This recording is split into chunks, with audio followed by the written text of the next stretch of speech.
Bama, Monguno, Dikwa. For months, access by road to these towns was impossible, leaving thousands of people trapped by the conflict opposing Boko Haram and the Nigerian army. At long last, it's possible once again to get through to these towns. MSF has to travel under armed escort or in helicopters. The needs are immense, like in Bama, where 10 to 15,000 people are living. We've been queuing for 3 days now. There's no water. That's what's worrying us. There's no food either. We're all hungry. We have no shelter and no clothes. That's what we need. During each visit, the team seeks out the patients most in need of emergency medical treatment. So they are going out through the camp and finding the children that are in bad condition and children that need medical care, and those that will need to be referred here to Gwenge, they stabilize them as much as possible, and then every week or every 2 weeks, in as much as possible, when we have a movement, we bring as many kids as possible from the camp to Gwenge.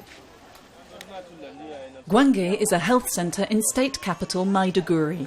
MSF plans to double the number of beds here, 120 at present, as the centre is constantly overcrowded. The patients cycle through quite quickly. Yesterday we discharged 14, but we admitted 12 because there was a movement that came from Bama bringing many of these sick children. And so we are planning, we're putting up more tents, and we do expect our activities to continue to increase. Not only as we gain access to more camps, but also as the rainy season sets in and malaria season is starting, and we know that with malaria comes a lot of malnutrition, and so we will start to have increasing numbers of malnutrition. Fan is a member of one of the families who have come from Bama. One of her granddaughters was suffering from malnutrition and needed treatment. Fan, whose husband has fled to Cameroon to escape Boko Haram, lives alone with her children and grandchildren. This is how we organise our space. We sleep here with our children. When it rains, I sit here and them over there. You can see the holes.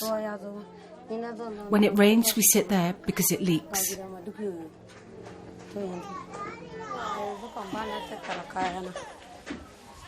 This is where I cook food.